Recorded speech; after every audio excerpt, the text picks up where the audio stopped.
It's a brand new day. Welcome to Monday on the AM show. My name is Benjamin Akakpo. The month is winding down, and of course tomorrow we enter a new one. But today there's a whole lot that we have for you. Now this morning we're going to be getting into some crucial matters in the course of need to negotiate, that is the NLC's end, to ensure that these students and parents who are suffering the brunt of UTAG strike get some reprieve, get some relief. We'll be telling you about that in the course of our news review as we host Professor Ransford Jampo, who also is Secretary of UTAG, that is for the University of. Last week, owing to the numbers on the majority side, that could not pan out. The Speaker is not in the seat. How will the cookie crumble? But even as we tell you about the E-levy, we're going to put it into broader context like you've never seen before. What does 1.75% mean on your transactions? What does 1.5% mean on your transactions? What would a 0.75% mean? This would mean should it take effect. Beyond that, there's a lot more that we'll be bringing your way on the AM show. So do stay with us as we discourse on these all-important matters. We'll also look at the sub-regional issue of Burkina Faso, Roche Kabore, and what has happened in the country. We have Colonel Festus Abwaje, who's been testing circumstances here. We'll give you excerpts as well of the latest Hotline documentary, which focuses on Ghana's hung Parliament as we talk about the E-levy as well. All of that in this package. We have sports and more. You don't want to miss a beat. But right now, lace your boots, stay with us.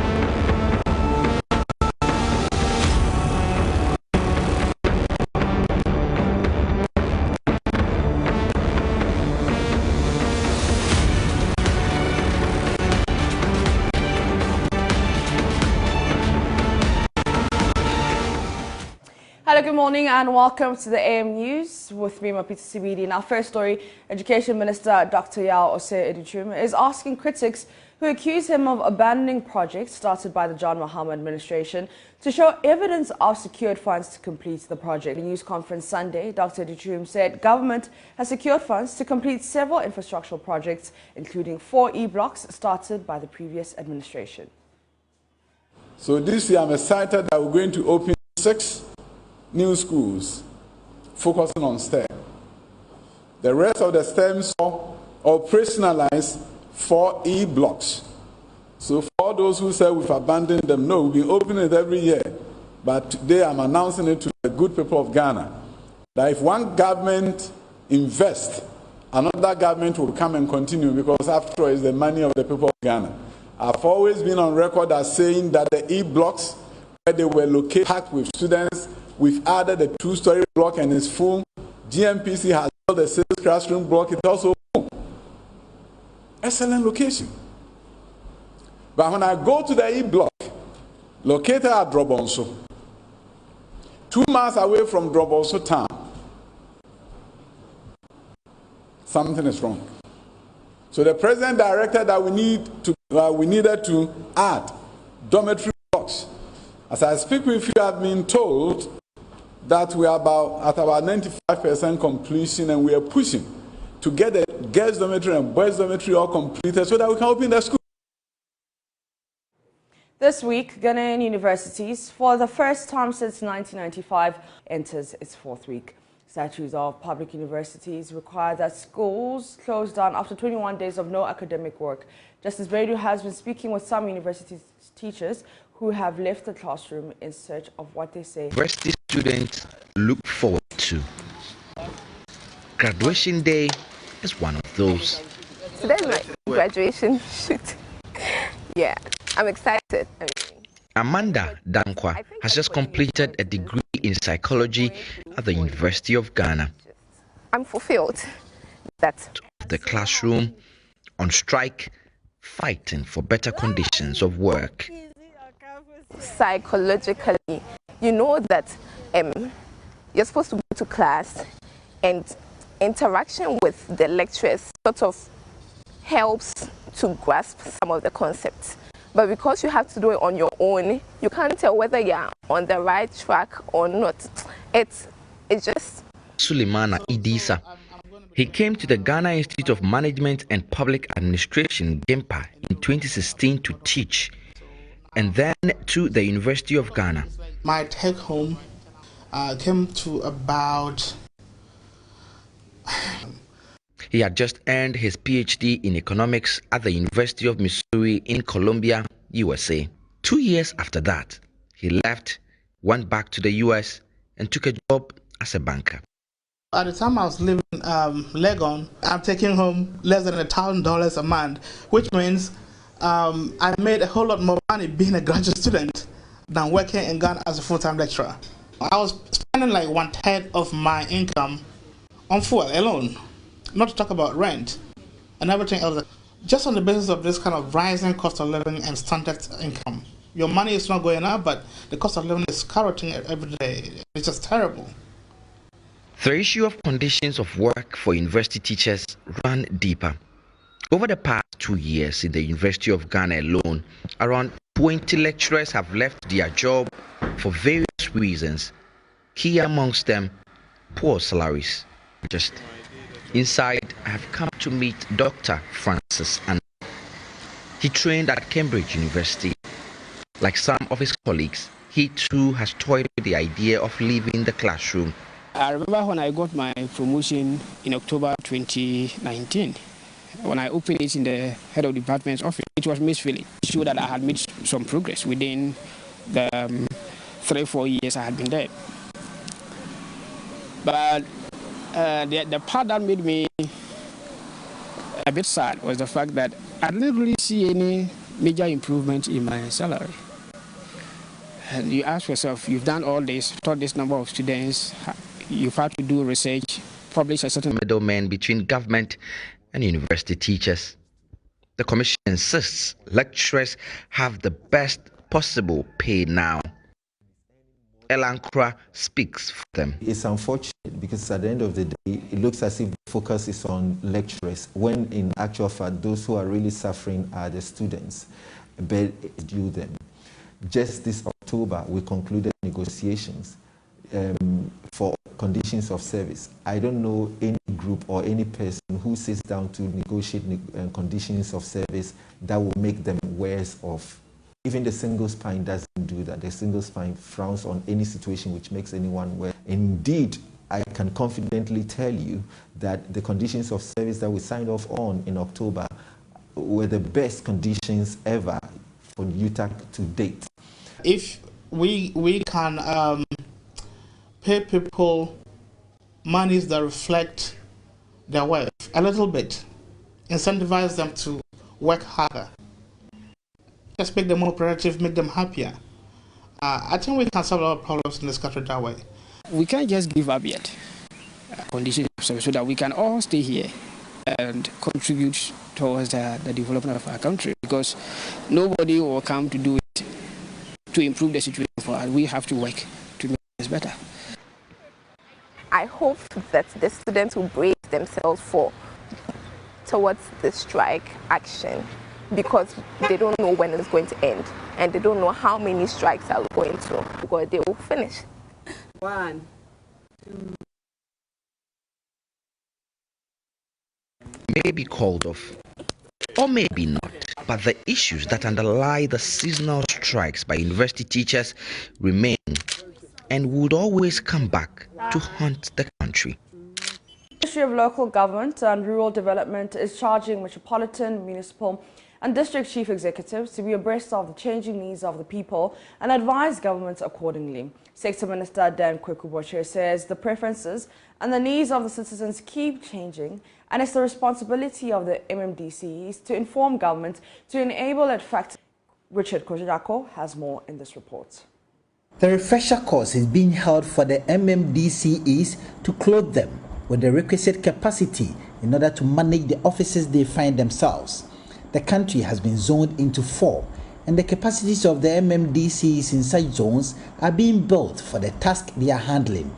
Minister for Local Government and Rural Development, Dan Kwekuboche, believes the understanding of the roles and positions they occupy will bode well for the government and help in the formulation of policy. The interventions from other sector, even from development partners, these are all things that we're going to understand from them, and we are going to support them to make sure that we build their capacities, give the resources to them to be able to do these things, to get the interaction going on with the people, so that we can be well informed You know, if you're a government and you're not well informed as to the concerns and the aspirations of the people, which can keep changing.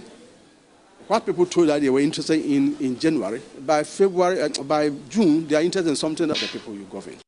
Central Regional Minister Justina Marigodasan want the MMDCEs to keep in touch with the grassroots as they could make or break the government.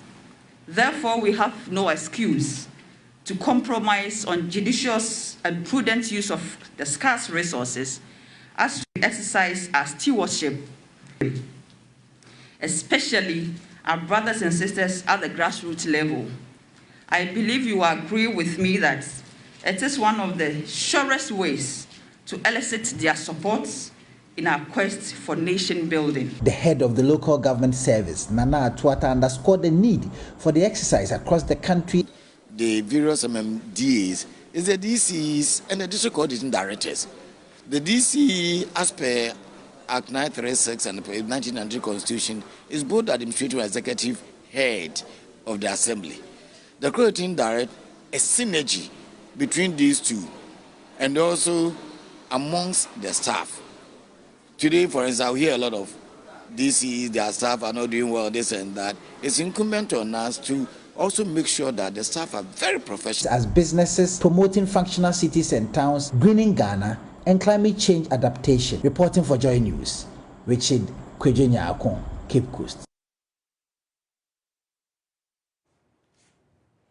Former mayor of the governing New Patriotic Party. He says though the NPP campaigned vigorously to win the 2016 polls, the party has laid back, allowing the opposition National Democratic Congress to claw back and draw level. Correspondent Rafiq Salam reports from Wa, where Musa Superior has been meeting NPP regional parliamentary seats, with the opposition National Democratic Congress, NDC, having a distant 106 seats. The number of parliamentary seats of the NPP after the election, however, reduced and placed them on equal pegging with the NDC. Both parties have 137 apiece, with an independent candidate who later decided to join the NPP side. Former Taman and interaction with the media in Wa described the performance of the party in the last election as abysmal and laid the blame squarely on the leadership of the party. He opined that the challenge that the government is going through to pass the E-levy would have been a thing of the past if they did not lay back and displayed incompetence. Our membership in parliament reduced from 169 to 137. 32 members of our parliament got sacked. Today, we want to pass an important financial document to get more money for our country, to do good things for our country. Our effort is being frustrated, deliberately frustrated every day by this incompetent bunch. E-levy discussion would have been history. And if you have people who have performed so abysmal in this way, I think the honest thing for them is to have stood down. He said, currently, there is apathy, despondency, and bitterness among party faithful who should not be allowed. Yes. So we need somebody with fresh energy, fresh ideas, somebody who is innovative and can remobilize or re-recruit. Our people, some of them are bitter. I've just spoken to the regional executive, and the stories I've heard today confirms my agenda, confirms this crusade that I'm pursuing. Oh, we have one power, number one. Number two, we are delivering as a government. But the third one must complete the story. There are people, over 180,000 people led the frontline work to be able to produce over 6 million votes for us. The 180,000 not only to win election, but to look after the party after you have won election. And if you think your job is only to win election, I'm sorry, you've got to leave the job because you don't even understand the job proper. We've got to win election, and when after winning election, we look after our party because we are going to call the party to duty after 4 years. You are going to have the party operate at half strength. Reporting for J News, Rafiq Salam. Wow. Let's go to the Ashanti region. This year's edition of the Love and Share FM Fitness Walk in Kumasi attracted hundreds of participants, including the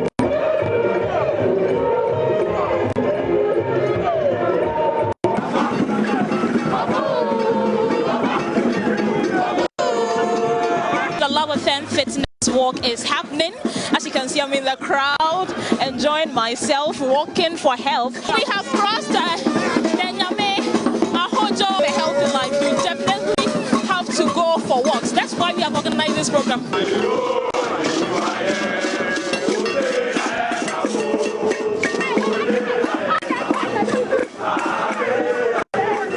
And how are you enjoying this whole walk? Yes, it's very enjoyable. But I've been doing walk 4 kilometers every day, so I'm not tired. We just went for Christmas. People have enjoyed chicken. People came here and there, traveled all around, enjoyed some drinks here and there. You need to come and burn some calories.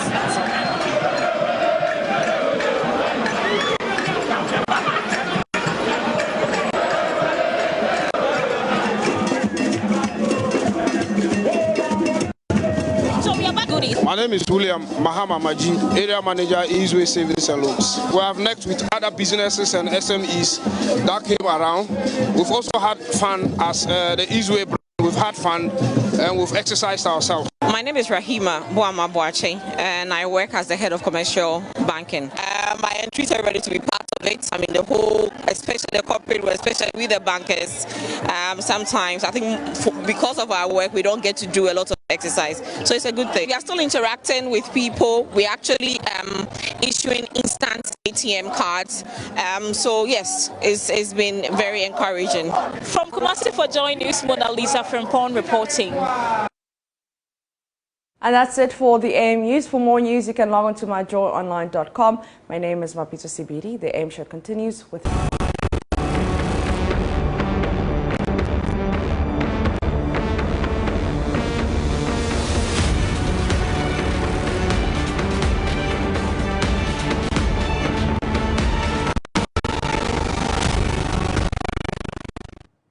Well, thank you for staying with us. Time now for us to delve into the newspapers and more.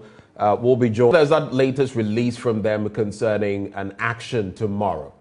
And the fact that if the teachers don't go back soon, the schools are going to shut down. It's going to affect them and their parents and the larger society. We'll be hearing from them as well. Well, let's start. It says, Asantehene deserves gold coin honor. That's according to His Excellency, the President. And there's deeper engagement required on E-levy. That's on page 16. So as Parliament reconvenes, the question is the August House going to be able to sort of any fighting and come to an amicable solution? Last week, they were not able to do so. And the minority side was basically saying that we don't need to be talked at. We need to be interacted with. And government ought to be willing to listen, not just tell us what they think ought to be the case. There has been that town hall and some sort of engagement. But what do we feel in the larger society? Honestly, well, most people, if they had the opportunity, wouldn't want to have an E-levy. But later on the show, we're going to be giving you a breakdown of what exactly to expect on this. So look forward to that one. We'll break it down and let you know what dynamics exactly come to play when it comes to the E-levy. So we'll be getting... So on with the daily graphic, maybe just to give you some snippets of that conversation. Deeper engagement required on E-levy, Spiogabra advocates. And a former Minister of Trade and Industry, Mr. Ekos Spiogabra, has called on government to deepen consultations on the proposed electronic levy, that is the E-levy, to allow for its higher need of funds to run the country. Deliberate nationwide consultations would help it better gauge the stance of the people, which would inform its final decision. He recalled the 1995 attempt by the Rawlings regime to introduce the value-added tax, which I've spoken at the time, to withdraw the bill and begin deeper consultations across the country. An exercise which lasted 18 months, a year and a half. Mr. Spiogabra, who was the Minister of Communications at the time, indicated he led the nationwide consultations. Of course, we know that after a while, they were able to get the VAT back on track, and now we're looking at something hovering around 17%. So that is what it solved the question. Broader consultations, why didn't we do that before even coming to the floor of Parliament with any idea of an E-levy? I mean, you consult before you come forward with ideas, especially when you have a hung Parliament. 137 apiece. and one independent member who, of course, has joined the majority caucus to give them that majority. So there are so many questions to be asked. What sort of consultation went into this whole e-levy banter?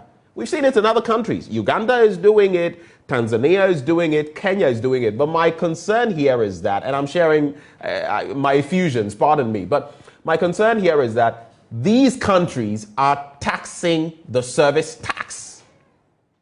I don't know whether you get me. So the 1%, for example, that is taxed, right? Like if it's 1%, then maybe the administration would take a 10% on the 1%. But in this instance, we have, that is why some people have called it a retrogressive tax or double taxation. You have the 1% standing, and the 1% could be 2% depending on whether you want the person who is receiving the money not to pay. So 1% in as the service charge, 1% out for the person not to pay, and then you have an additional 1.5 or 1.75. That is the context we're missing. And we need to put it into that proper perspective. How will the cookie crumble? We've heard the finance minister say it could be disastrous for us, economically speaking, if we don't let the e-levy pass through. But there are so many questions. If you watched that editorial with my colleague, Araba Kumsin, you would have noticed that that isn't exactly the case. We're looking at less than $7 billion out of our total package of 105 billion cedis, actually. 6.9 billion Ghana cedis out of what? The kitty of about 100.5 billion Ghana cedis. That's our budget. So are we saying that without this, our economy will come to its knees? And look at it holistically. We've lost 12 billion to wastage, according to the Auditor Generals, and it goes as high as we. But it is what it is. Anyway, so we'll get into the details of these conversations later on the show. Look forward to that one as we break it down for you. How to make a Piazza support fund successful. And there are so many ideas here. One of those from Samuel Amegaibo, Executive Secretary of the Ghana Real Estate Developers Association. Interesting thoughts being shared here. If you want the details, go to page 17 of the paper. But this just brings to mind, I heard a few things from Kwame A. Plus in recent, and that we get the right reports from Apiate, and that the right compensations are given the people, and that if any elements are trying to influence anything, then we prevent those. 5 e-blocks ready for use, 16 already completed, 10 more STEM schools under construction. That's according to Education Minister. He was speaking over the weekend, and he spoke about the fact that, well, when it comes to the e-blocks, like the one in Dome, is in the bushes and all of that. But when he mentioned that, I sort of concurred with him, but in a way I disagreed. Why? Education must go further. So if we say that there's no electricity in a certain place, the question is why in the 21st century should we even have places in our country which don't have electricity? 21st century Ghana, health facilities, health posts are available. So not necessarily a no-brainer, but I don't know. Well, I'm not in government, and I'm not, frankly, not interested in being in government. We are those who give push and have the technocrats and those at the helm of affairs do the right thing. Burkina Faso suspended from all ECOWAS institutions, and that is ECOWAS. Later on today, when we have an interaction with Colonel Festus Abuaje, I would like to find out, countries are doing their own things anyway. And the coup d'etats, the putches keep on happening. For me, the worry, and which is what I'll focus on extensively when I speak to Colonel Festus Abuaje, the blueprint is there across the West African sub-region, even in Ghana. The same things that are making people, no one wants a putsch. Definitely not in this country. Definitely not. It's a no-brainer. I've seen wars in my life, lived through them, and you don't want to experience that. But the point is, the Arab Spring, it took one person lighting himself on fire, owing to the circumstances at the time, and it caught on like fire. So when Colonel Festus Abuaje says the blueprint is still here, the very same things, corruption, failure to deliver the goods to the people, and all of that, they are here, right here too. So as we look at our neighbors' beards that are on fire, the of State and Government of the Economic Community of West African States has suspended Burkina Faso from all ECOWAS institutions and demanded the immediate release and protection of former President of Burkina Faso, President Roch-Marc Christian Kabore, and all other political detainees. It also demanded the immediate restoration of constitutional order. And that is still the daily graphic. Just to wrap with the Sante Kotoko fan, so you can't fault me, can you? Kotoko's Cameroonian forward Frank Thierry Etugambela increased his goal tally to 8 in 10 matches. Imagine that. After scoring a brace against Accra Great Olympics, Oli Gbogbo. But this one, Oli couldn't do the do. And this was at the Baba Yara Sports Stadium in Kumasi last Friday. So Kotoko at the summit of the league with 26. Let me see where Accra Hearts of Oak is. 5th with 23 points. Not bad. Not bad. A 10-point gap. Let's move on to our next paper this morning. I want to quickly do the Ghanaian Times newspaper. And it says only 293 staff members resigned in 2021. GES debunks 44,000 resignation service. Professor Kwesi Opoku-Amankwah has debunked claims that more than 40,000 people resigned from the service last year. According to him, only 293 staff members resigned from the service in 2021, a figure which was in sharp contrast with the 44,000 being bandied around by the Member of Parliament for the Bolsa South constituency, Dr. Clement Park. And Ghanaian Times, the expression is bandied about or around, not bundled around. That's a different thing altogether. Anyway, who's the editor of the paper anyway? Well, 51 victims of 57,510 Ghana cedis and death sentences for UN experts' murder in DR Congo. If you've listened to the BBC, you would have followed that story as well. E-levy showdown in Parliament as bill returns to plenary this week. How is it going to pan out? We'll be bringing you some details of that. Most of the other stories, Cameroon, yeah, they run roughshod over their opponents. But I guess the highlight was Morocco versus Egypt. And people were saying, well, Egypt has 7 already. Why are they still clamoring for more? But it was interesting, that first penalty for Morocco in the first 7 minutes. And then, you know, with the Ghanaian Times newspaper. But let's have a bit of an interaction, as promised, with some students of the universities across the country, the University of Ghana. They're going to be sharing their thoughts on a planned, well, I don't know, the UTAG strike, how it's affecting them. We're joined by Kofi George Abwa. He is National Coordinating Secretary, University Students Association of Ghana. A very good morning to you, Kofi. Yeah, good morning. It's a pleasure to have you. What have you been up to? You said? What have you been up to? You said it had been a long night. I'm asking, what have you been up to? Yeah, we are planning on a lot of this, and you see, with in affairs on various 15 campuses, university campuses, especially with the public ones that are affected at the moment. Right. Because section give us the opportunity to coordinate both that of the public and that of the private, where the focus is on now. Okay, so we're focusing on the public universities. Makes sense. After all, the employer in this instance, when we talk of the strike, is government, and it has to do with public institutions. But what exactly is the crux of the matter for you? We're approaching the point where public institutions are going to shut within this period. Okay, thank you very much. So when the strike began, that was last 3 weeks Monday, we as executives, we had to divide ourselves to do the monitoring. So like I back to the central region to Cape Coast and back to Accra here, UG. What we realized was that with the first week, because the freshers were now moving in, our students didn't really see the heat or the repercussions of the strike, because that was when students were now settling. They were now delved into the second week of the academic calendar, was when students realized that we need to do something about it, especially we, the national student leaders, because we even know the course materials needed for the semester. And it's a very big blow to the level hundreds. So we started engaging all relevant stakeholders involving UTAG. We had a meeting with the National UTAG Secretariat.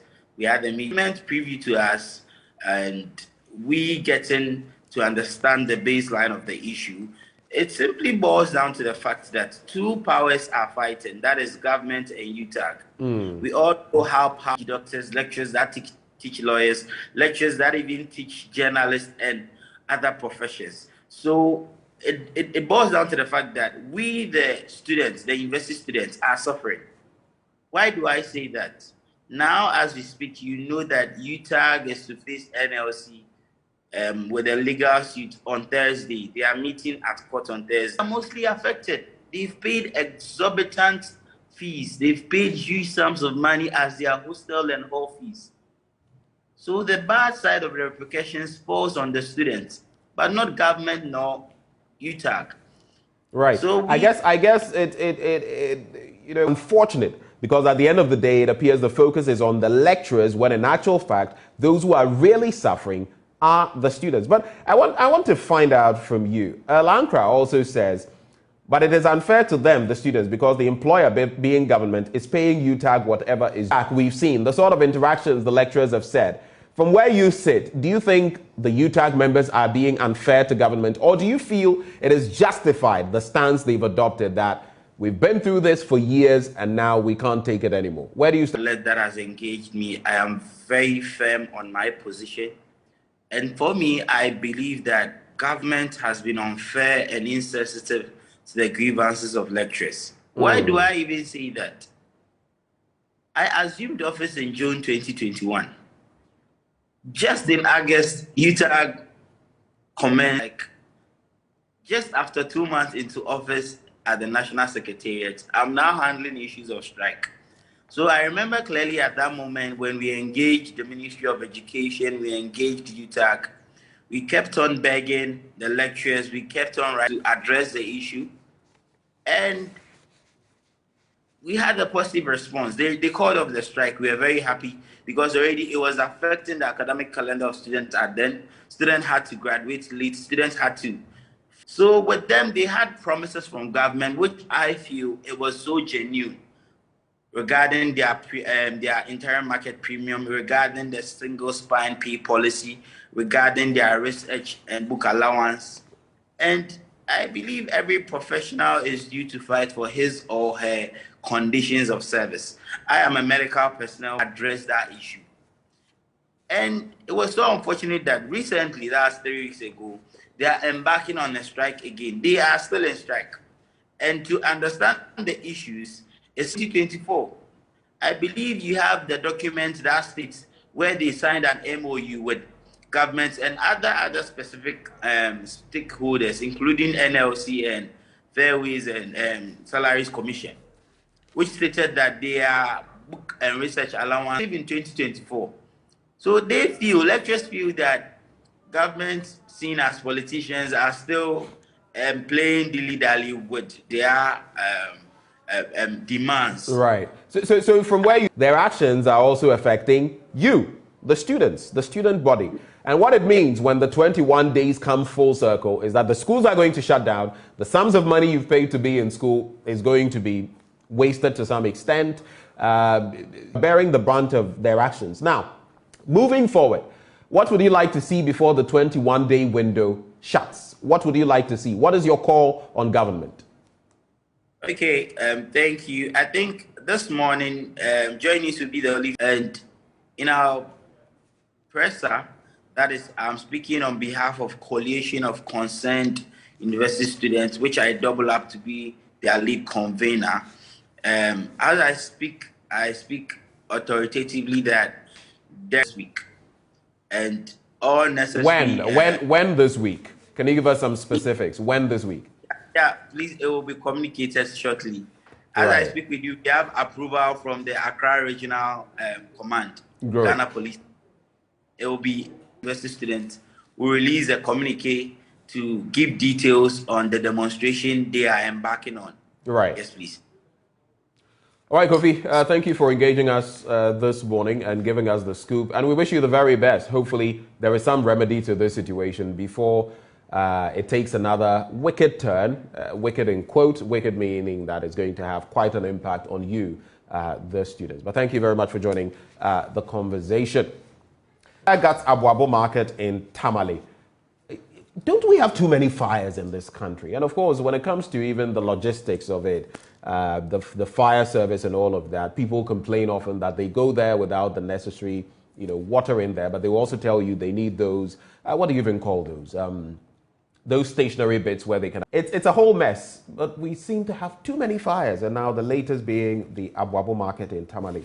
The Odona market has been put up again. In fact, when the last fire hit, I went there to cover the situation. It's been what, a year plus? We've rehabilitated the market to prevent another occurrence. I'm not a prophet of doom, but if we keep doing the same wrong things, we'll keep getting the same wrong or bad results. And that was a fire hydrant. Thank you, Gomez, my director, telling me there. Fire hydrant, that's the word I was looking for.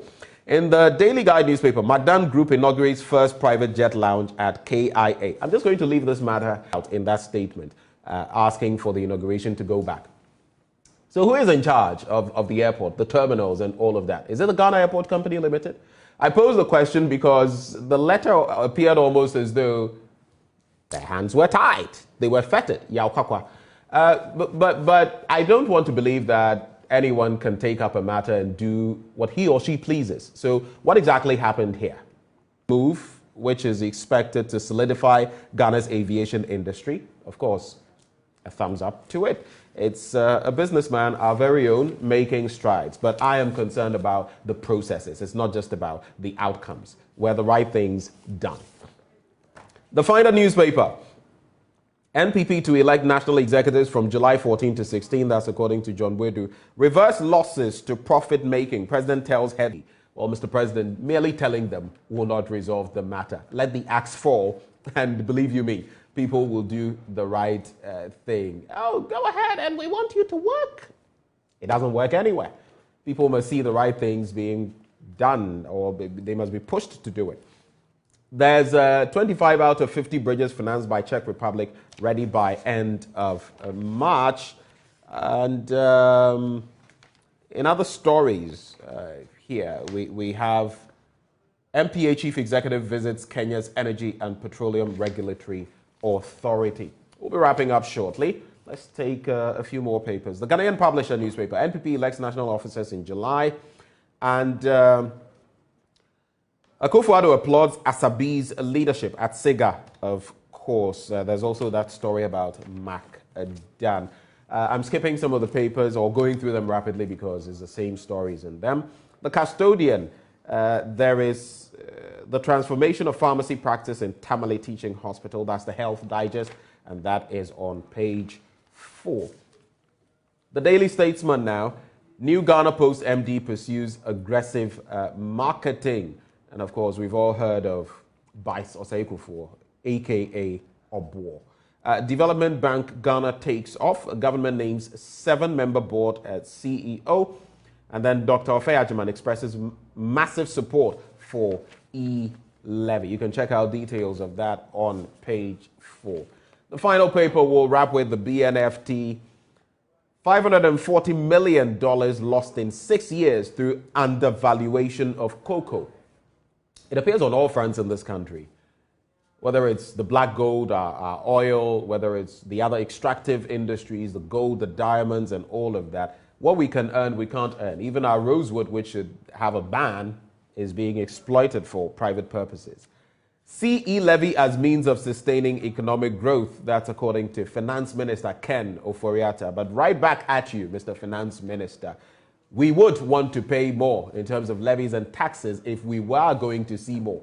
You know, I've seen the breakdown of what we are expecting to do, what percentages we are hoping to pump into roads, for example, and other infrastructure. But what are the guarantees that if we go ahead with this as a nation, we're going to see those percentages actually apportioned to those bits and that we're going to see the impact? You see, that's the problem of many people. It's not a refusal, flat refusal to want to pay a levy or pay a tax. Every country thrives on taxes. Well, what are we getting from our taxes? Well, Ghana 4, this is how we'll wrap it up on the news review. But stay with us because when we return, it's the big stories. E-levy, UTAG and what is happening, and other related matters. Do stay with us on the AM show. We'll be back.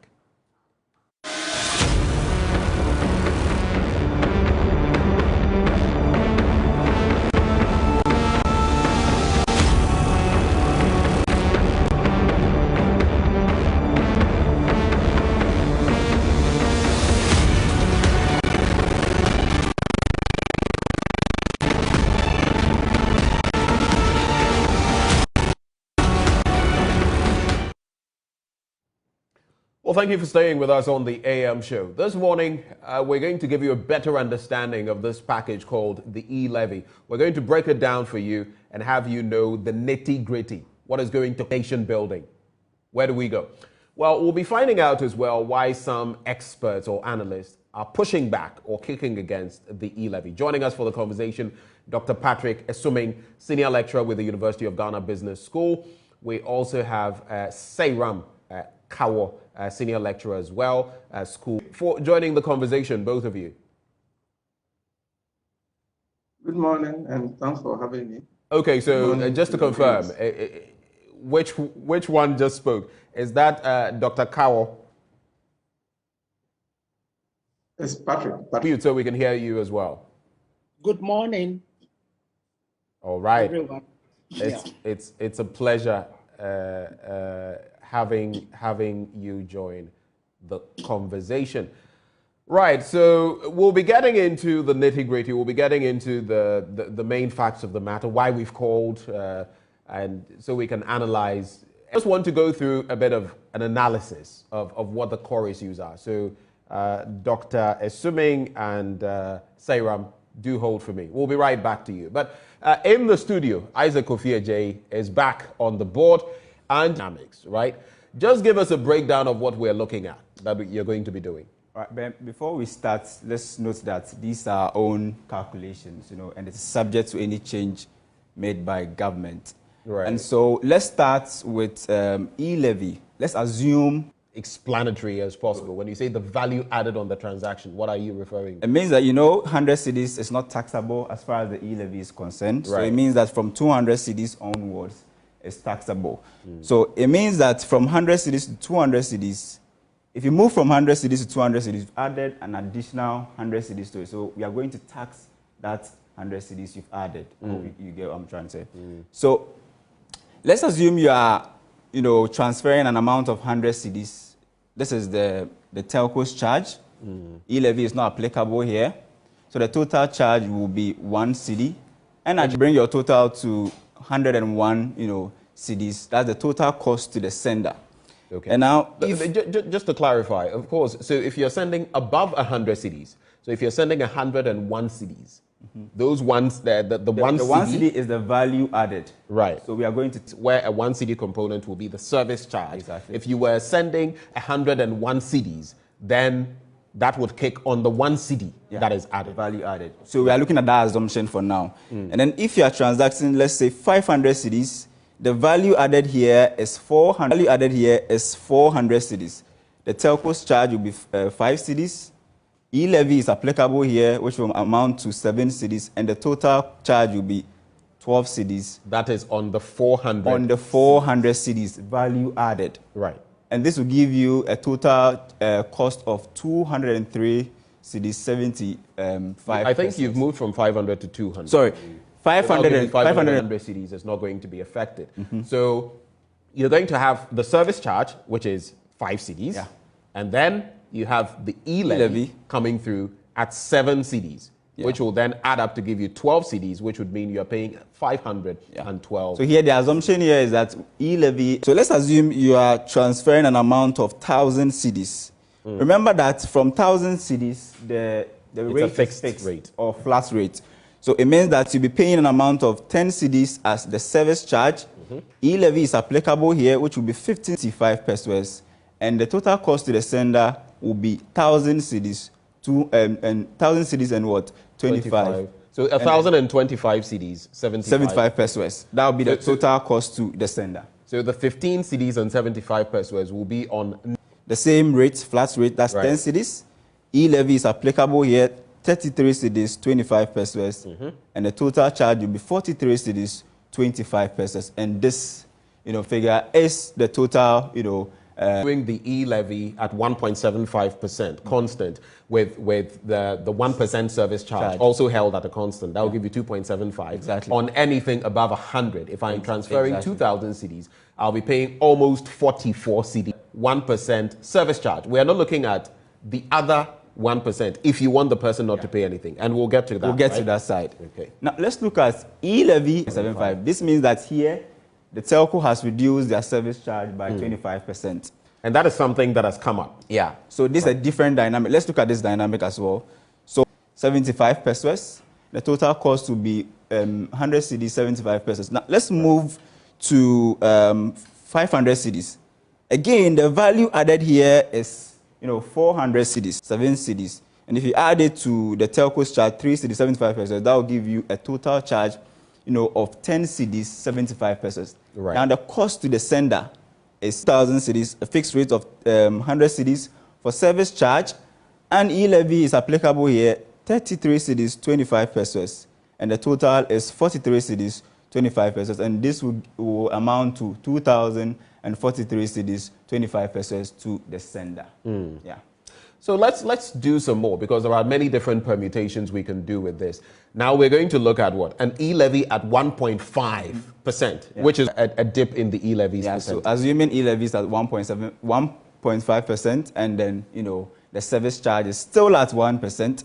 Let's look at the dynamics. We are still taxing the value added. The value, 2 cedis. E-levy is applicable here. That will be 1 cedi, 50 pesos. Total charge will be 5 cedis. And the total cost to the sender, that will be 201 cedis, 50 pesos. The value added on the 500 cedis is 400 cedis. Now the service charge, which is the 1%, will amount to 5 cedis, and e-levy is applicable here, 6 cedis. And the total charge is 12 cedis, 50 pesos to the 2,000 cedis that we are. And you can see the total cost of the sender reducing, because again, the e-levy is now being pegged at 1.5%. So 1.5%. And we can also look at the e-levy, the service charge, I should say, at 0.75%, which would also give us a much lower pay. 5%, and service charge has been reduced by 25%. So let me start from 500 cedis. So 500 cedis, the value added, the total charge to the sender is 9 cedis, 75 pesos. Right. And the total cost to the sender is 509 cedis, 75 pesos. Right. And from 1,000 cedis onwards, the rate is flat. So, but still at 1,000 cedis, an e-levy will be 13 cedis, 50 pesos. Total charge 21 cedis, and the total cost to the sender, Ben, will be 1,021 cedis. And you can see a steady dip. Yeah. The question is, for those watching, whether on every transaction of about 2,000, you would be willing to pay about 40 cedis on it to help the national kitty. But there is this dynamic as well that we can look at. So what it would mean, if we're doing the I pay 5 cedis on that. Yeah. And that is the normal service charge as we know it now. So 5 cedis on that. If I want the other person not to have to lose any money, to cash out 500 cedis, not 495, I have to add another 5 cedis or so. Obviously, it's going to go up. So it's going to be double the service charge plus either 1.75 or 1.5. So I term this as the cushion amount. The amount that you're supposed to cushion the person you are sending the money to, so that he or she can withdraw the same amount. So again, 1%, that will be 5 cedis. E-levy, 7 cedis, and total charge will be 12 cedis. Now, because I want the person withdrawing to withdraw the same amount, I would have to add 5 cedis, that the total cost to the sender will be 517 cedis, Ben. Let's quickly do this.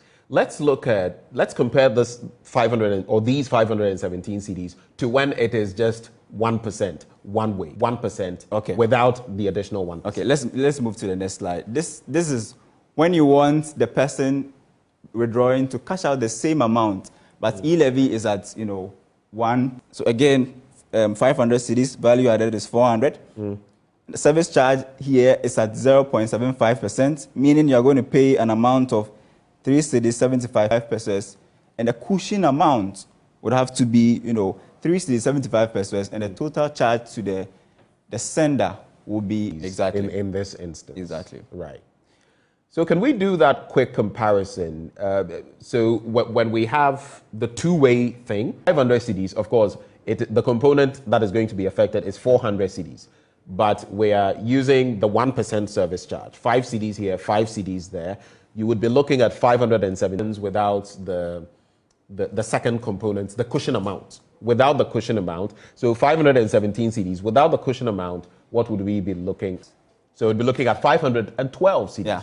So it's an increment of another 5 CDs, which stands to reason because you are adding 5 CDs for the other end. Two dynamics here. It's either government agrees to tax the value added or tax the volume of the transaction. And we have the analysis here. Maybe because of time we might not be able to do. Already government is operating a budget with almost 37 billion cedis. And if government is not able to pass this E-levy, it means that the deficit is projected to hit almost 43 billion. We're going to hide in our own corner and have a discussion on. For now, we're going to allow the experts as well to share their thoughts. Kofi, great job as usual. Thank you for joining. Thank you, Ben. Let's have our guests now. Dr. Patrick Esuming, Senior City of Cape Coast. Dr. Esuming, let me start with you. And this is actually called from basically Dr. Abdallah Ali Nachia, a phone that I'd like to run by you. Taxation is the price we pay for living in a civilized society. You want to live in a society where your roads and other things are provided. Oliver Wendell Holmes. But there's also this bit about Frederick the Great saying, no government can exist without taxation. The money must necessarily be levied on the people, and the grand art consists of levying topical matter of an E-levy. Do we need it? Do we not need it? Good morning again. I think on whether we need it or not, I mean, the government obviously need a lot more revenue, given, well, our finances is facing some challenges. I think for a long time, we have not been able to expand our revenue base. So if you compare us to our peers, we don't collect as much tax revenue as we should be, given our level of output. In the last year, pardon it projected, so we are not faring badly at all. Well, what GRE collects is just one part of the total tax revenue government get. If you look at the total that we tax effort, it's quite low. At the end of the year, I think we did about 12.4%. We should be hovering around 18% and above. And then also, we see that several decades to borrow a lot. And because of that, our debt service has gone up.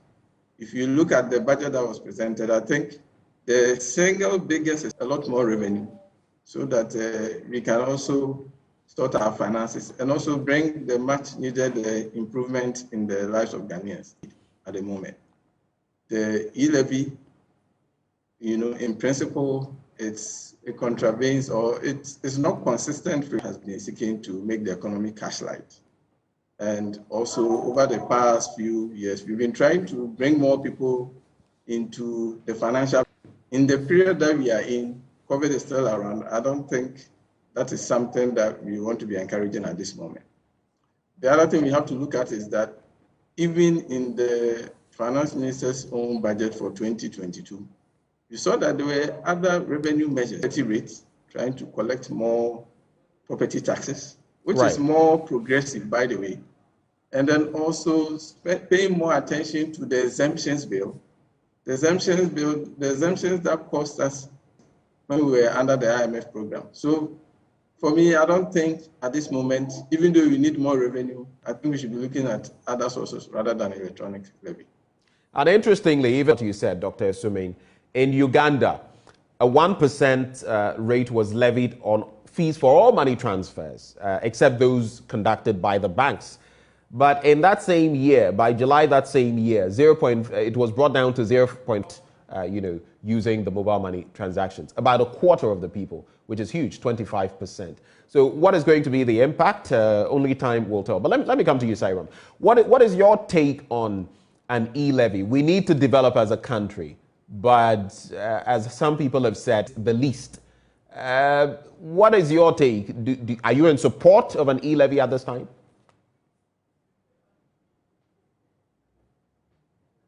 Can you hear me, Sairam? And maybe you may have to unmute. Thank you very much. We need money as a country to develop. We need money for infrastructure and all the things that we want to do over time. Taxation is one way government could raise any amount of money that is needed for whatever jobs we want to do as a country.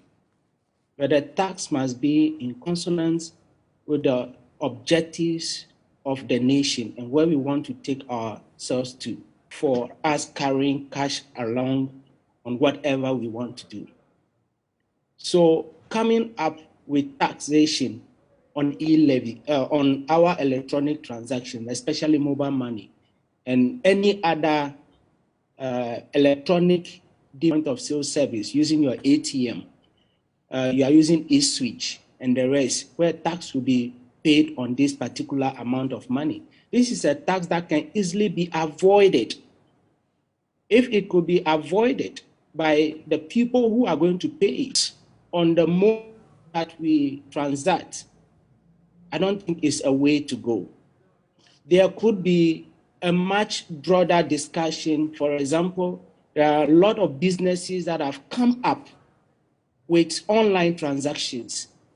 The Registrar General's Department is the one that is mandated to register these businesses. And then we have our communication department's e-business transactions that are in existence. So in my view, government could target these businesses and then raise the necessary amount of revenue we want to get from them. If the telcos have reduced their rates by 25%, in my view, it's more than 1.75 or 1.5%.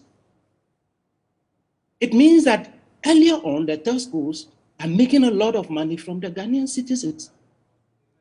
That same thing happened in our oil sector. The oil prices go up and then government comes in and then the prices go down. So that discussion needs to be made.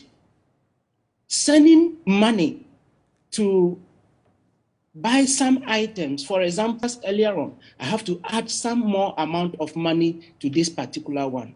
And if we can avoid that particular one, it means that we will go back to where we are starting from, not including a lot of people in the formal financial sector of the economy. And so in my view, government must explore other tax and the rest. And I've also added that government must go for the businesses that have established that particular way of making money and tax them appropriately. Sayram, are you suggesting that we cannot do at all with an e-levy? You were talking, and rightly so, about the fact that if the telcos are reducing their 1% by 25%, bringing it to 0.75%, that is something that we could latch onto. What would be your suggestion? Can government back off from the e-levy and say, once the telcos have, reduced theirs, we're going to still peg it at 1%? Workable? That is something government should explore, because as the telcos are charging us their 1%, we've been paying it. So if they are giving the 1% out, then government should focus on that particular 21% to raise some amount of money. There is need for more education on this, on the need for taxation. And if we accept that these taxes that we are going to pay will be used for the purpose for which they are collected, nobody is going to talk about it. But if we see that government officials are spending so much of our tax revenue and they are not accounting for it, and when we ask for that, you have stated earlier on, for example, we have road tolls that are supposed to be used for our roads. Now we scrapped that, so we're losing about 200,000 a day. A day, we are pushing that amount of money away. And if, for me, in terms of finance, that is not a prudent decision to take. One is better than zero. So if you throw that particular amount away because people ask, what are you using that comes with it? And for that matter, you have to abandon that particular project. And you are chasing some amount of money, assuming that everybody is going to accept the payment of that amount of money, then we are making a sad mistake. Policy objectives in this direction are good. They are okay. But let us adopt a different approach by way of discussions. Then we can all come up and said that let us go ahead and do it. Okay. But if government sits down and assume that, okay, this number of people are using Momo, and for that matter, let us tax it, I can decide I am not going to use Momo. Right. It's not going to affect me. Right. So people Somebody are going to can be also carrying do cash to now start avoiding the same electronic processes that we've built an interest in so that we are more cash light. But let me come to Dr. Esuming on this matter. You know, I've actually taken time to read extensively on levying of this nature across the country, and not across the country, not just across the continent, but or whichever other country. The ways they seem to be implementing them are in sharp contrast to what we are doing or trying to do in Ghana. Let's take even the African continent, for example. You look at Kenya, at 10%, and this is not 10%, applies on fees for mobile money transfers and other financial transactions. But this 10%, of course, is on the service charge. In Tanzania, an excise tax of 10% is levied on mobile money transaction fees. In Zimbabwe, there is a 0.5%. When you look at all of them, it suggests that the fees or the service charges are what governments there charge on.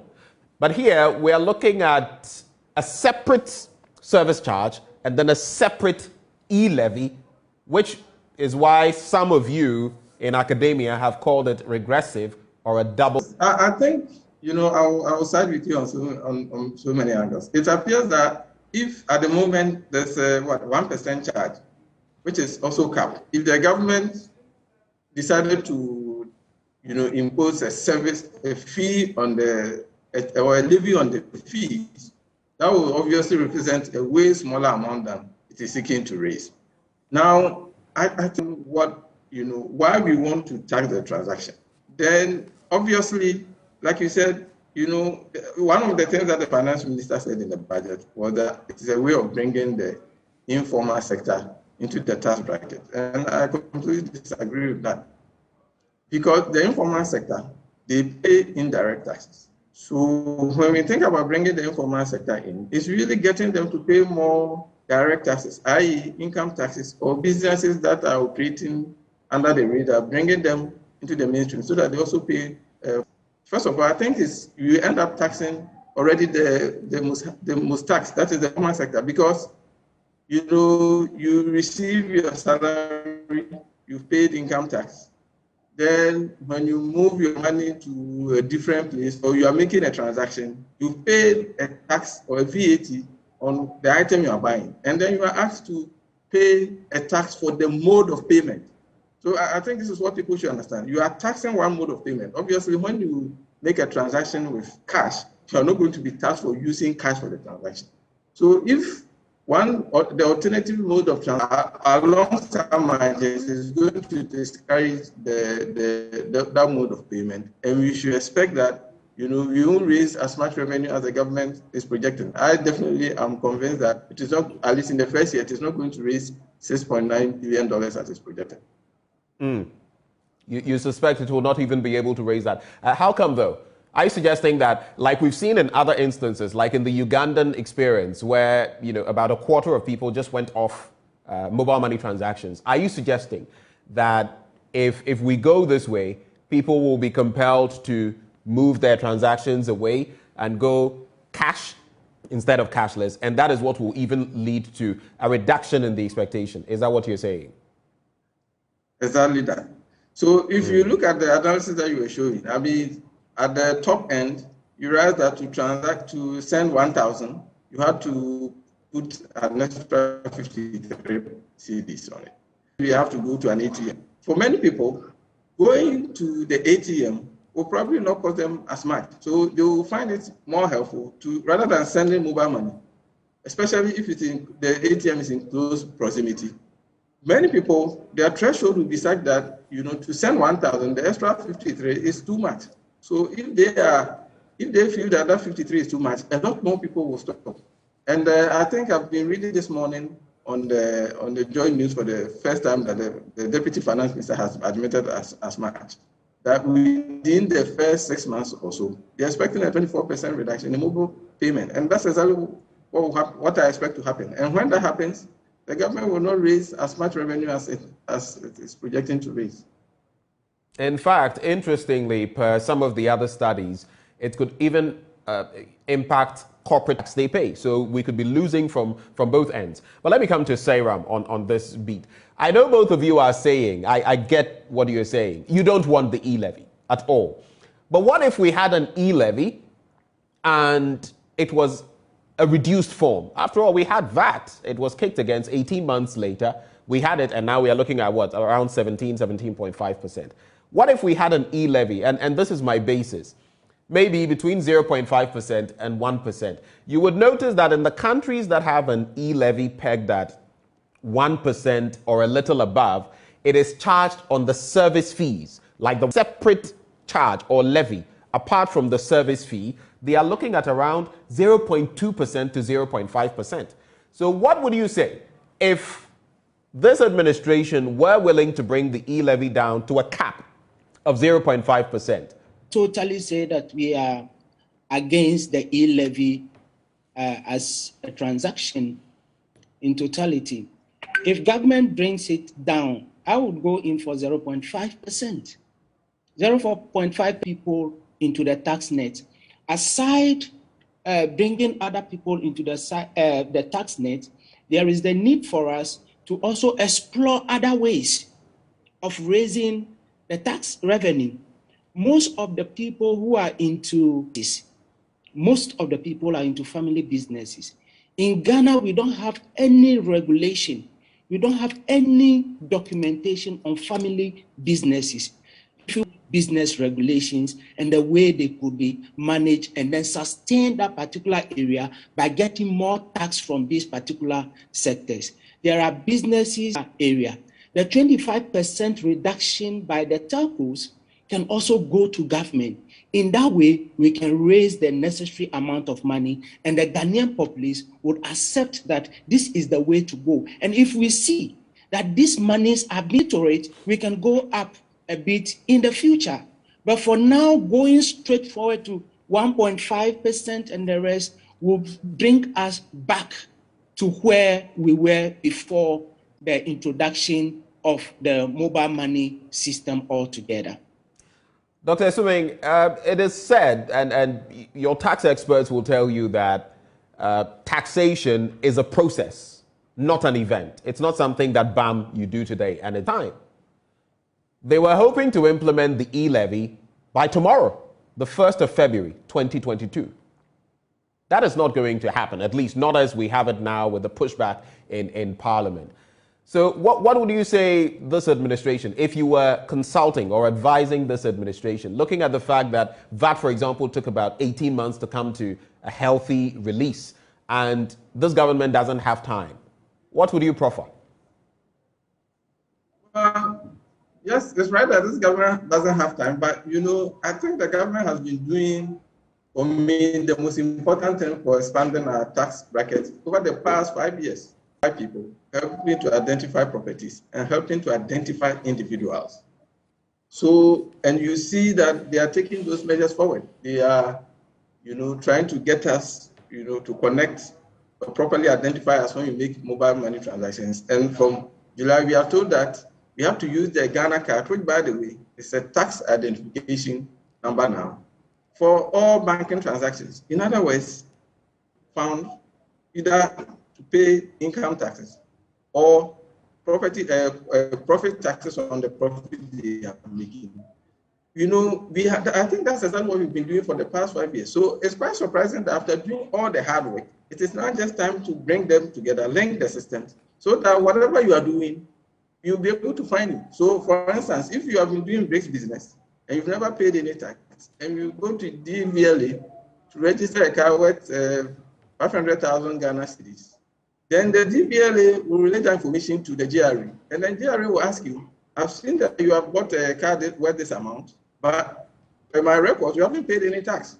So the GRA will now call you to account. When people know, when we close all those loopholes, wherever you are, whatever you are doing, you'll be able to find you and tax you. The other thing is that I think that the government has done itself a little bit of disservice with a little bit of flip-flopping in how it has handled some taxes over the past 5 years. So, the take the rollback of the benchmark values. I mean, you know, when it was being introduced, we were told how much extra revenue we will get. It appears that that didn't go too well. It is time to roll it back. But again, the government is dilly-dallying. It appears that it's become too, or is driven a little bit by populism, the luxury vehicle tax. I think that was actually a brilliant tax policy to have. But for whatever reason, you know, we are told that, you know, we're raising as much revenue, and then we've taken it back. Then, like my colleague said, even though we said that the road tolls were giving us inconveniences, the whole idea of taking back the road tolls when we need every little penny of revenue we can get, I think it was quite surprising.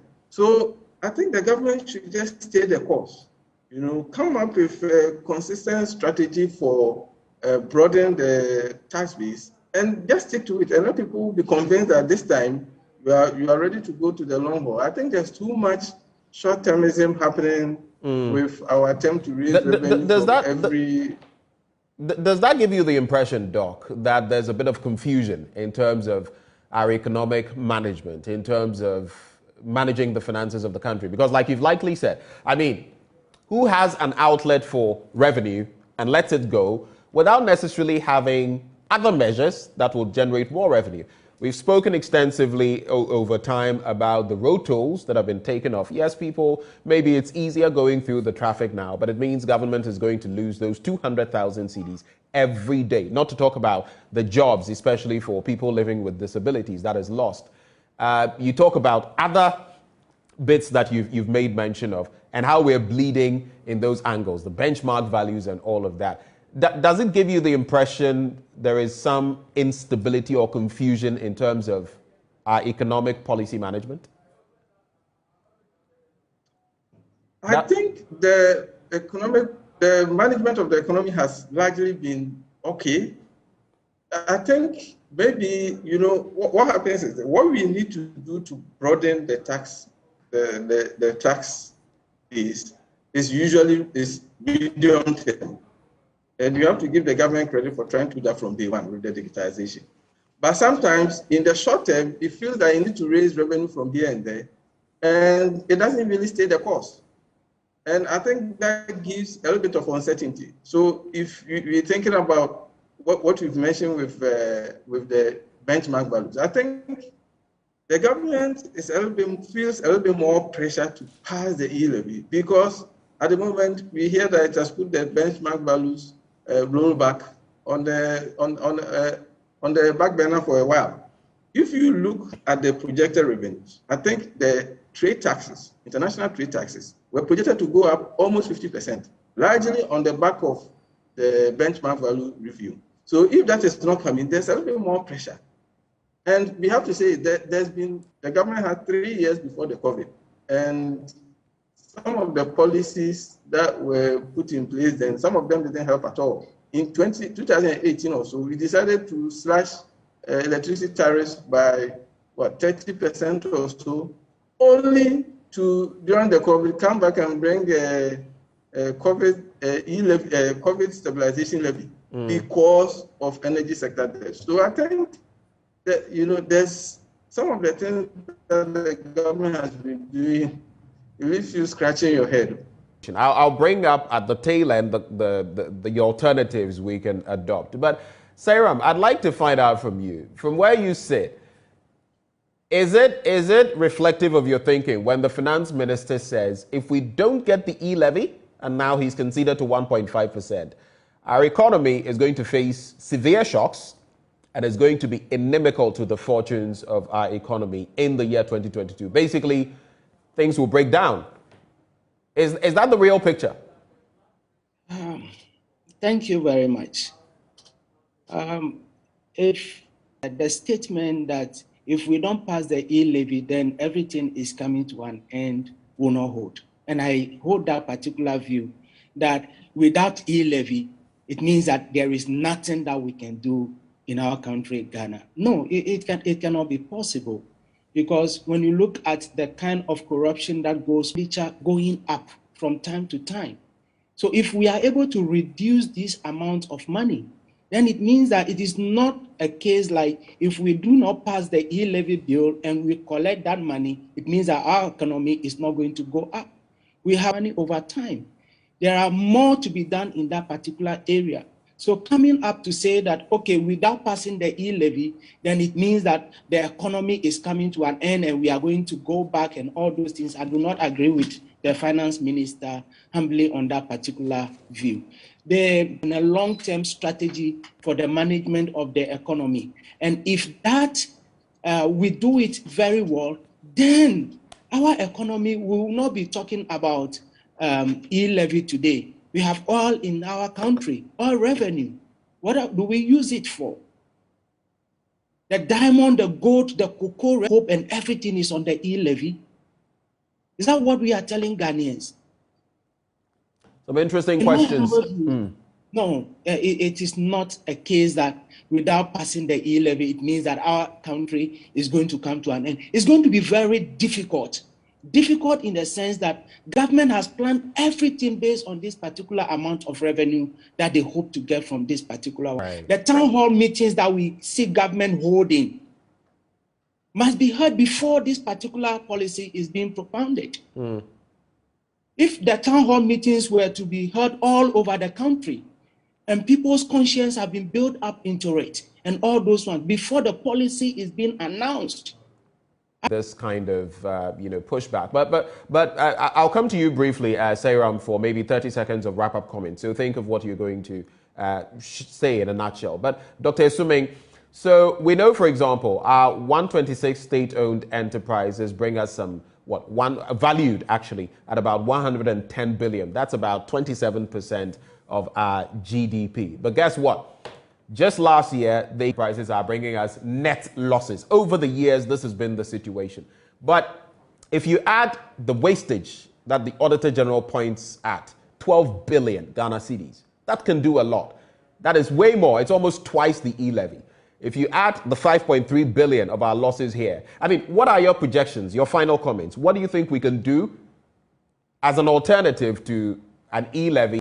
Yes, I think the waste is a problem, and it's one of the challenges the finance minister faces when he's trying to convince Ghanaians that, look, pay the E-levy and I'll use it for your benefit. I think, consistently, various funds are not being properly spent, and we don't see the needed accountability. So you wonder whether, suddenly because of the E-levy, we are going to be a little bit more accountable. But in terms of broader alternatives, I think if you go back to the budget again, we have to understand that the E-levy wasn't the only additional revenue measure that the government said is going to bring.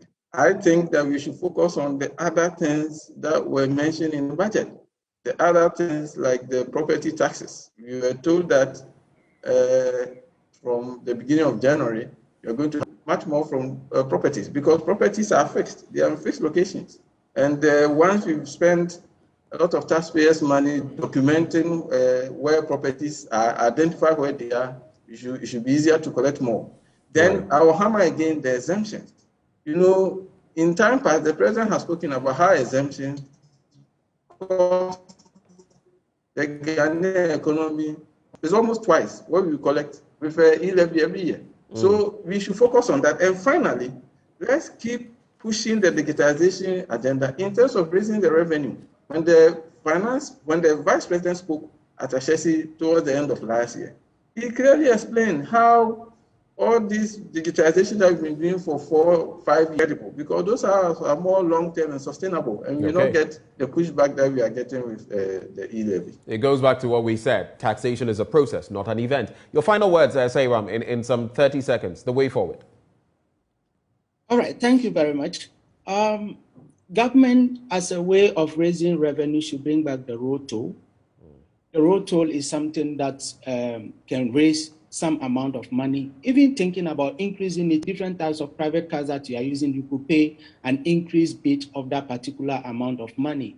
Government should look at the expenditure side and see how they can reduce the expenditure side of the budget that we have. The situation where we have a lot of exemptions that are granted to companies as my policy on how we can manage our family businesses from time to time, and then we raise the needed amount of money from there so that we can all go ahead together as a country. Gentlemen, it's a wrap. Thank you so much for sharing your thoughts with us on this matter at the school. And we also have Seiram Kawa, who joined the conversation, Senior Lecturer, School of Business, UCC. Up next, though, political science lecturer at the University of Ghana, Professor Ransford Jampo, is demanding a total overhaul of the majority leadership in Parliament. He's described the posturing of the majority side as hawkish. Of the leadership frustrates efforts at building genuine consensus. He's been speaking in our latest Hotline documentary, Ghana's Hung Parliament, a blessing or a curse. Here are excerpts for you from that.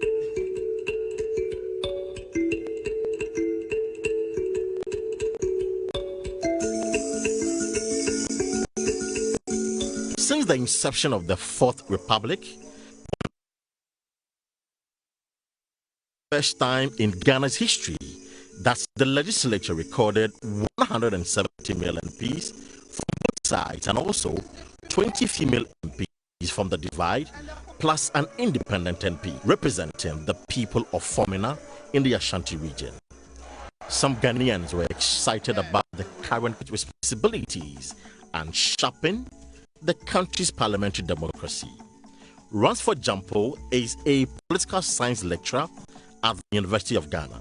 If you have parliament and it's always one-sided, one side led by majority, and you always have minority, and the majority will always have to the powers of the executive. When we got to 2020 and we held elections, Ghanaians said enough of that kind of parliament.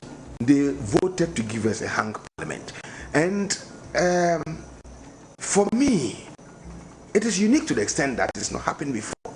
It is unique to the extent that now flex. Governments, and it's not peculiar to Ghana, governments, ruling governments have agenda that they pursue.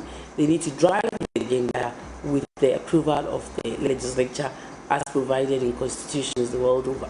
And so if you have the numbers and you are in government, it makes your work easy. If you don't have the numbers that and travels with you on the journey that you want to go.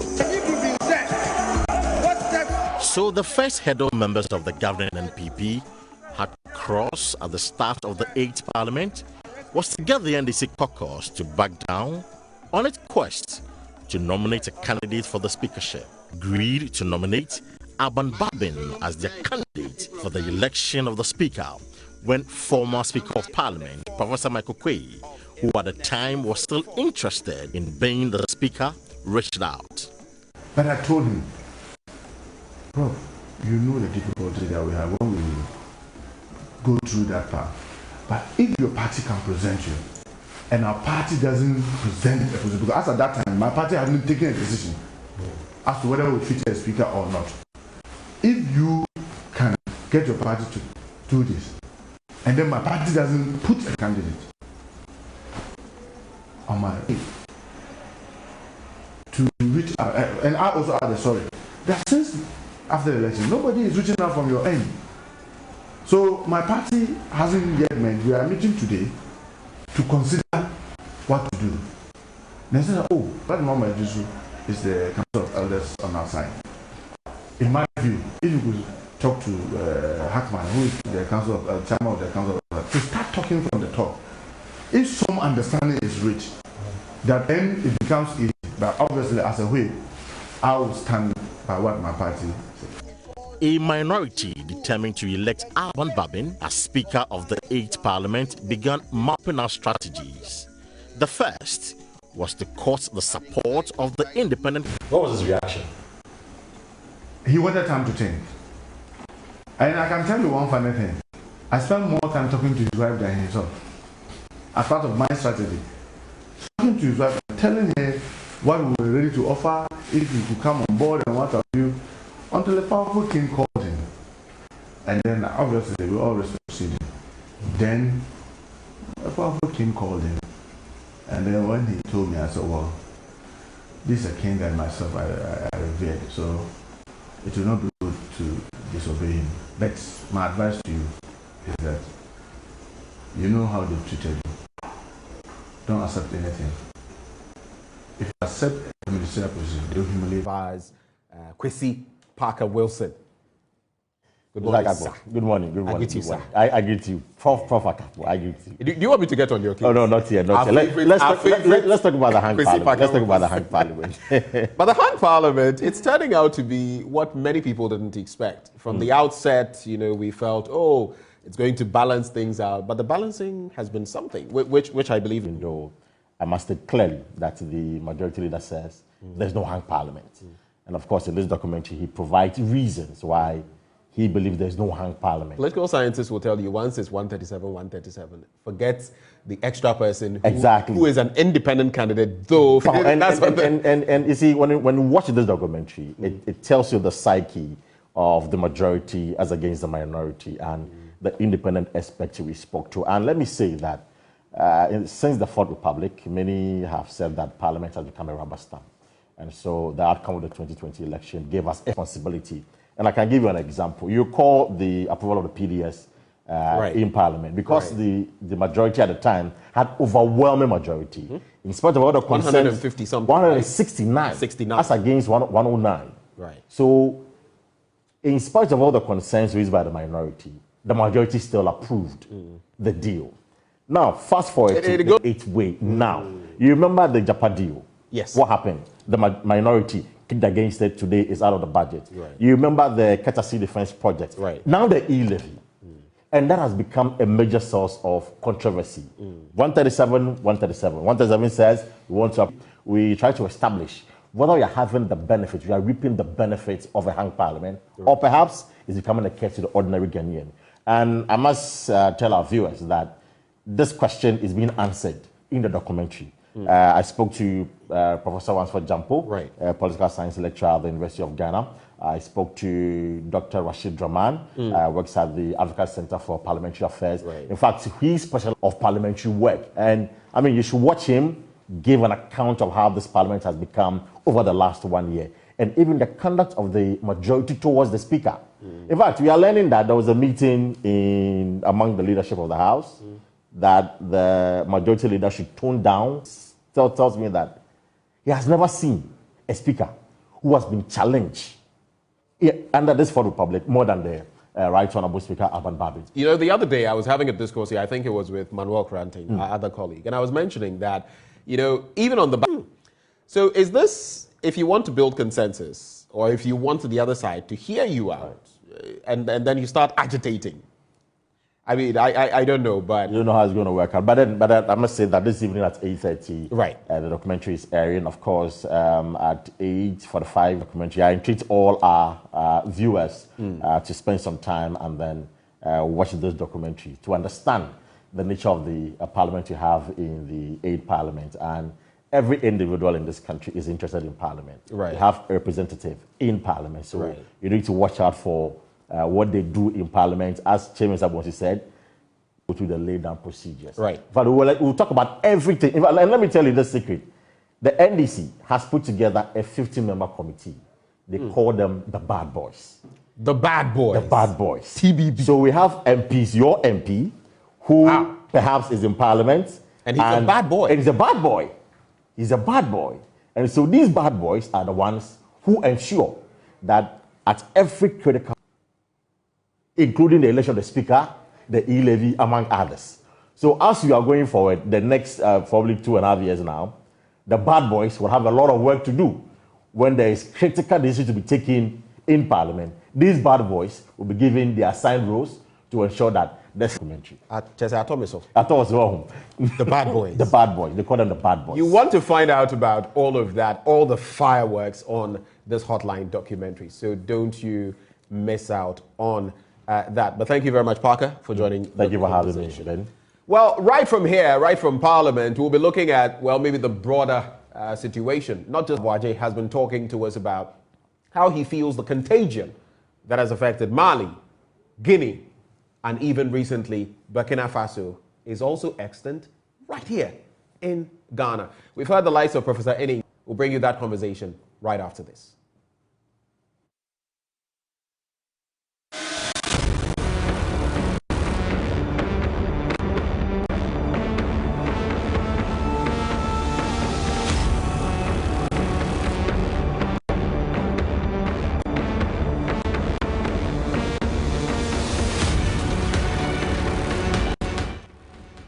reminiscent of the 1960s, 70s, and 80s. The question is, why is this happening? And what would it take to stem the tide of these developments? We'll be having a conversation on that as we're joined by Colonel Festus Abuaje, who joins us for this all-important. Good morning and thanks for having me. Right. Any surprises, what you've seen so far in the last 18 months? 3 coups, and I listened to you speaking on Newsfile together with Professor Kwesi Enning, who also says that we're likely to have 2 further coups by media. By 2012, the Mali was falling to jihadists. Within 3 years, 2015, from Libya caught Mali, now affected Burkina Faso. And the situation in Burkina Faso is not getting any better. Indeed, since 2019, it's taken a turn, are all gone to the jihadists. 2,000 deaths, for instance, 1.4 million population displaced as being part of the jihadist onslaught. So if you look at the trend from Libya to Mali to Burkina Faso, then theoretically you could say borders. And terrorism is echoing of our northern borders. There is a lot that we need to be concerned about. And that is my... How much of a concern is it? And yes, we shall get into the dynamics and find out what exactly is that ingredient that seems to be running across concern to us now that the country bordering us to the north, Burkina Faso, has also fallen. Well, Burkina Faso hasn't fallen. Situation. To answer that question, we need to revisit the dynamics. You see, Burkina Faso is at war, on a war footing, and you prioritize your war effort. So there are many things that you would ordinarily do in the normal onslaught. Now, one of them, obviously, is the military capacity. Assuming that it's hitting the territories that have been taken by the jihadists. Now, that liberation effort will entail defeating the terrorists at Inata in November of last year, very remote, close to the Malian border. And they ran out of combat ammunition, and they sent signals upon signals upon signals, and Ouagadougou does not respond. Until on 14th November, that outpost is full of civilians. Now, this is the reason why, or one of the reasons why, the coup happened. And the coup makers said that when he was already in detention, that all the military chiefs must be sacked. Now, why must the military chiefs be sacked? The coup makers are saying that there has been corruption to the soldiers. The procurement of helicopters for military purposes end up being civilian, grade helicopters, And he rather targets a number of officers and what they call the boys, the soldiers, who are very angry that their colleagues had been killed. Some of the narratives that we had in the 80s, where soldiers were rather, orchestrating the violence. If that happens in Burkina Faso, there's a center of that exact, call for help, so to speak, to President Kabore is the same person who led his ousting. This gentleman is very well educated. In these days, many military officers are highly educated. He's written a book on West African armies and the jihadism. Now, he's for the coup. And he suggests to him that the strategy to defeat the jihadists probably could be held if it is brought into the equation. The president disagreed. So there are tensions in the civil-military relations before the coup. It would be very wrong to say that only military must decide strategy. There must be that accommodation. The lack of that accommodation, the refusal of the president to listen to the military, who think that if they could bring in these mercenaries, It's not the first time they're going to be in Africa. As we speak, they're in about 20 African countries, either for commercial purposes in mining, even have the Wagner Group,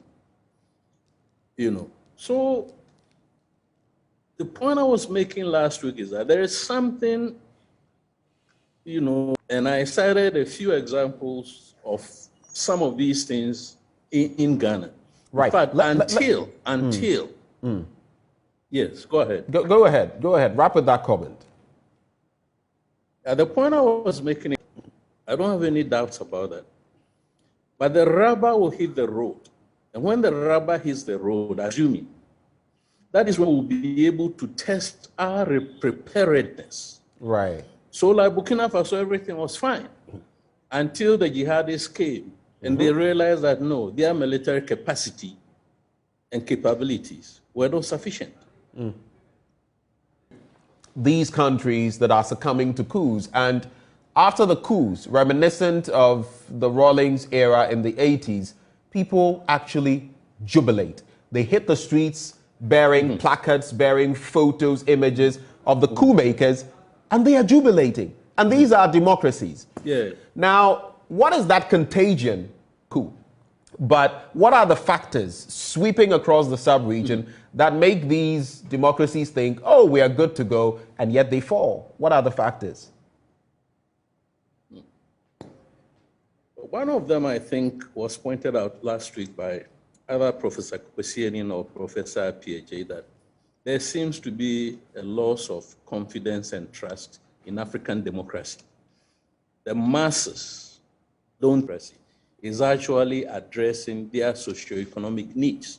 So that is a broad fundamental. I've mentioned civil-military relations. I've also mentioned corruption. When the dialogue between the military on the other hand and the political class on the other hand is not good enough, you're going to have issues. In the specific context of the state to be liberated, so that it can restore its sovereignty and territorial integrity. They think that that objective must be given all the support. Now, if they think, and they know better than we do, and let me digress and say that this is one reason why I say that it is very, very wrong for anybody who is not understand the dynamics. So the people want the country to be liberated, but they don't see sufficient effort on the part of the government. Civilians are dying, 2,000. There's this Burkinabe refugees. You see, that displacement will have implications, for instance, on the cross-border trade, the informal type, as well as the goods that are being ferried from Temahabo and elsewhere up north into Burkina Faso. It affects Mali, and it will affect Niger. The onions that we've been eating here from Niger probably may no longer be coming. So all of us need to be concerned. You see, but the fundamentals, inequality. They see a few people driving V8s, running everybody off the road, blowing dust on them when they are struggling to make ends meet. We put in place very simple policies of digitizing or and that loss of livelihood has implications for them. You see, those little things are what I call the details. Right. Not what the politicians are telling us. You see, a lot of people who are privately employed, so even though we claim, our governments claim that they are creating jobs, the jobs that are being created are not large enough. The youth is bulging. From the last statistics, the census, I believe, the youth bulge from 15, 19 years to 45% of them who are passed well enter university. The remaining 55% don't know where they are going to go. Right. And it's not very easy to say that they must set themselves up, startups and so on that people are talking about. And rein in this frivolous spending and the lavish lifestyles. That's what the people are complaining about. Okay. When their president is riding or flying in a jet, when they are hungry, they can't get jobs. That is what they are talking about. Okay. So when politicians that are very poor, you're going to have that socio-economic inequality, whether vertically or horizontally. you're going to have problems. Okay. Colonel, just to, and I'll quickly sneak in my very final question to you, which is not what I'm going to ask you now. We'll have to do on the E-levy, the coup in Burkina Faso. He says it's a direct violation of our democratic tenets. And then he goes on to say the rest of the world is looking up to us, that is ECOWAS, to be firm on this matter. The sanctions that have been imposed on Burkina Faso, does that show our firmness? We've seen it in Guinea, we've seen it in Mali. It's not amounted to much. Will it do much in Burkina Faso? No, not at all. You see, this is hypocrisy. The impression and the understanding that I'm getting is that the political class, the civilian Africa, are trying to suggest to us that any civilian rule must be accepted, no questions asked. You see, and that is a wrong premise. The masses cannot accept rule. We need there is economic mismanagement, there is all these things that we've been talking about. That's one. Secondly, I trace the onset of the jihadism. What has ECOWAS and the AU been doing? Yes, AU intervened with what we call the AFISMA, African-led International Stabilization Mission, I think 2013, thereabout in Mali. But since then, what have we done? We've left the 5 countries from Mauritania to Niger to now form what we call the G5 Sahel and deal with the threat to their state sovereignty. The rest of us on the Atlantic coast are only, establishing collaborative arrangements in the areas of intelligence with these countries. That is not enough. We should have done more. Okay. At least we have the African Standby Force. We have the ECOWAS Standby Force. So as we did in Gambia 2016-17, even if we're not going to be directly involved in the fight against terrorism, we could have deployed an ECOWAS Standby Force to try and stabilize some parts of these countries so that we can release their forces now to go and do the fighting. Do you get the idea? I get the idea, so and all of these were not done. The primary argument we are making is that, when civilians are misruling, mismanaging, ECOWAS and the African Union don't talk about anything. When